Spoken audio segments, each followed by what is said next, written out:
Caríssimos irmãos e amigos, salve Maria. Bem-vindos a mais uma catequese com os arautos do Evangelho.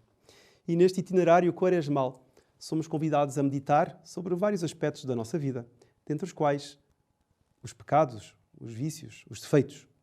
E há um deles que é o pai de todos os vícios. Chama-se orgulho.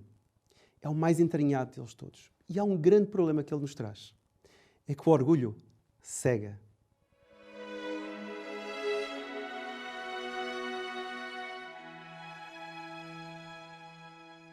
Todos os vícios têm como raiz comum o amor desregrado por si mesmo. Este amor vai se opor, naturalmente, ao amor a Deus. Agora, é verdade que todo o ser humano, todo ser vivo, tem um amor por si mesmo. Isso é uma coisa inteiramente natural. Se esse amor não existisse, Deus não nos mandaria amar ao próximo como a nós mesmos. É claro. Ou seja, cada homem tem um amor natural por si mesmo. Mas quando esse amor se desvirtua, então ele constitui-se num egoísmo e torna-se um amor mau. Porquê? Porque é precisamente um amor desregrado, onde a referência do certo e do errado será não Deus, não a lei, mas eu. Ego. E esse amor, hélas, pode levar inclusive à cegueira. Será exagero isto que eu estou para aqui a dizer? Vamos ver. Vamos analisar o orgulho sob esse aspecto. Todos nós conhecemos o velho ditado: pior cego é aquele que não quer ver. E nós sabemos como isso é real. Bom, mas é estranho ouvir dizer uma coisa dessas, o pior cego. Mas haverá alguém no mundo que não queira ver? E o pior é que há. É que o orgulhoso é justamente aquela pessoa que não quer ver. E Nosso Senhor no Evangelho, vejam que adverte-nos para esse problema. Nosso Senhor vai dizer assim: pode um cego guiar outro cego? Não cairão ambos na cova? Por que é que tu vês o cisco no olho do teu irmão e não reparas na trave que está no teu? Hipócrita, diz ele, tira primeiro a trave do teu olho e depois verás para tirar o cisco do olho do teu irmão. Então, vejam, ela tem uma trave no seu olho e não se dá conta. Então, com esta imagem, Nosso Senhor adverte-nos para um tipo de cegueira que é muito pior do que ficar cego de vista. É a cegueira espiritual, ou seja, a catarata espiritual. Quer dizer, assim como na vista pode muitas vezes acontecer de crescer uma membrana que, se não for retirada dos olhos, deixa a vista turva e pode inclusive vir a cegar completamente, assim também, na vida da alma, na nossa vida espiritual, pode formar-se uma membrana que nos impedirá de ver. Mas ver o quê? O que é que a minha alma vê? Muito simplesmente, a minha alma vê a verdade, ou seja, vê a realidade tal qual ela é. Porquê? Porque a nossa alma racional foi feita para ver e aderir à verdade, sobretudo aquela verdade com V maiúsculo, que é o próprio Deus. E para nos curarmos da catarata espiritual, não adianta ir ao oftalmologista, fazer a operação das cataratas, não adianta fazer nada disso. Mas sabe o que é pior ainda? É que há uma cura para essa doença. A própria pessoa é que tem o poder de se curar. E esse, digamos, é a contradição completa.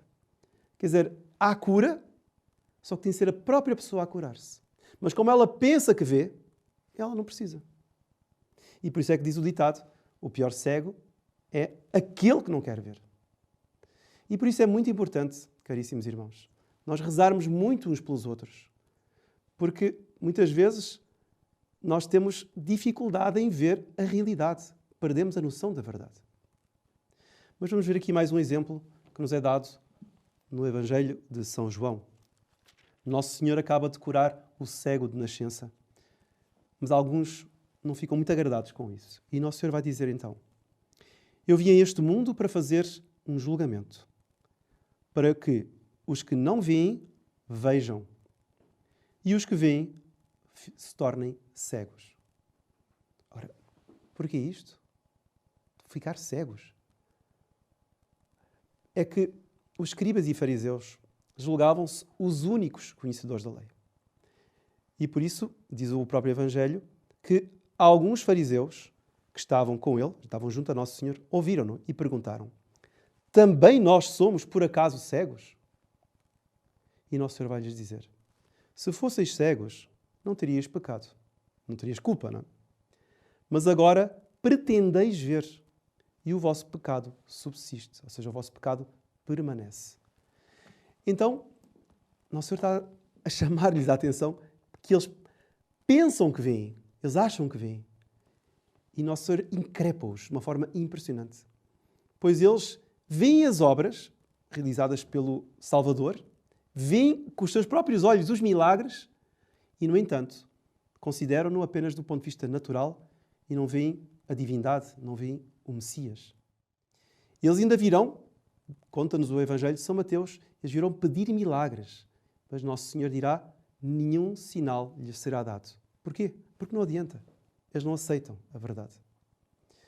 Agora nós podemos pensar: mas isso nunca acontecerá comigo. Isso eram lá esses orgulhosos esses fariseus. Cuidado. É que o orgulho manifesta-se de multivariadas formas.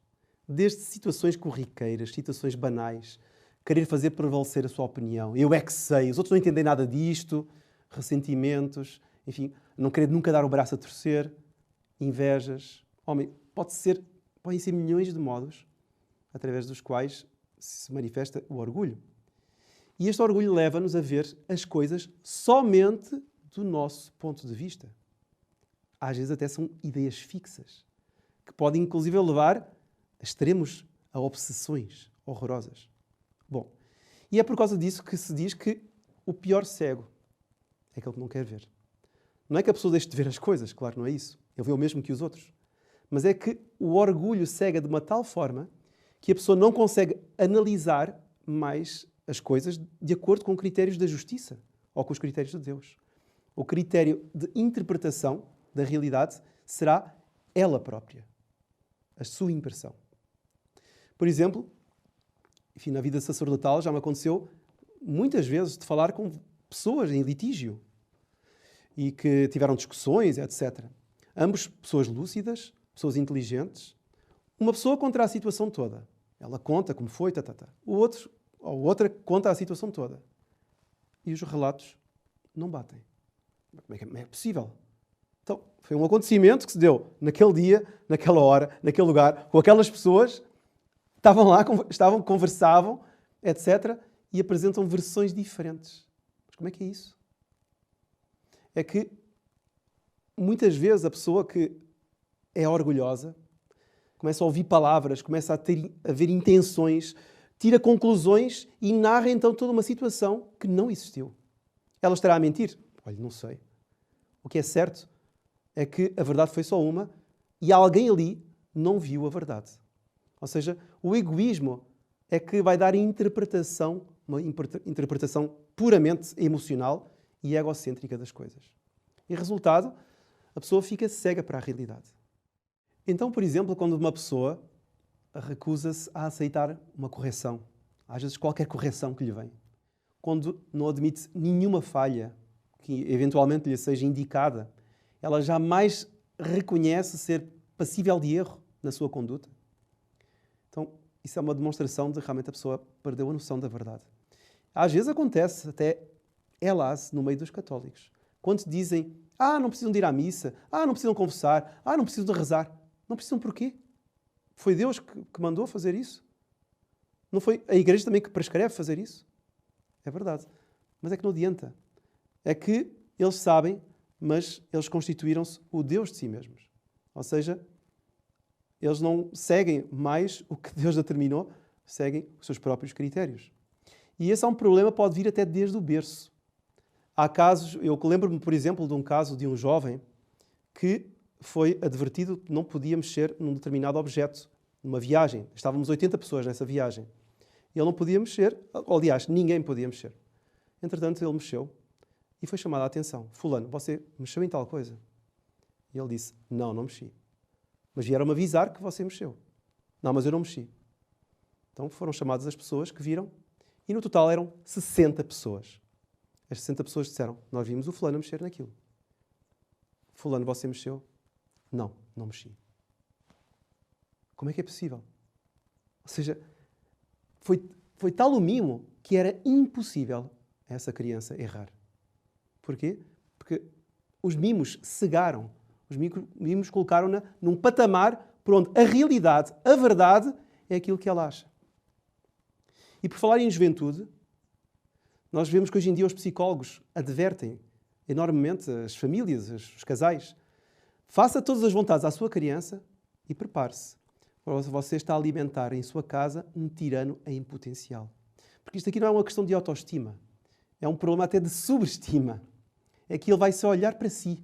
Ele vai só pensar em si. Ele só vai fazer o que lhe apetece. Então, vai ser uma pessoa autorreferenciada. Então, os sociólogos, inclusive, falam do síndrome do imperador, que são aquelas crianças, aqueles adolescentes, que abusam dos pais sem a menor consciência. Então, nós podemos ver que a falta de vista natural pode provir de um estigmatismo, de uma hipermetropia, de uma miopia, enfim, o que seja. E se nós não cuidarmos da saúde, podemos até ficar totalmente cegos. Mas a cegueira espiritual é algo muito pior, porque é a cegueira para a verdade. O orgulho cega e a pessoa vê tudo só do seu ponto de vista. Ou seja, a verdade é o que lhe convém. Então nós devemos pedir, caríssimos irmãos, para que isto nunca nos aconteça. Rezemos como o cego do Evangelho que dizia Domine, ut videam, Senhor que eu veja. Enfim, rezemos como aquele jovem chamado Agostinho, que narra nas suas confissões uma coisa muito bonita. Ó meu Deus, tu estavas comigo, mas eu não estava contigo. Eu era cego de Deus. Mas tu chamaste, clamaste e rompeste a minha surdez. Tu brilhaste, resplandeceste e afugentaste a minha cegueira. Esse foi o dia da sua verdadeira conversão. Que Deus Todo-Poderoso vos abençoe. Em nome do Pai, e do Filho, e do Espírito Santo. Amém. Salve Maria.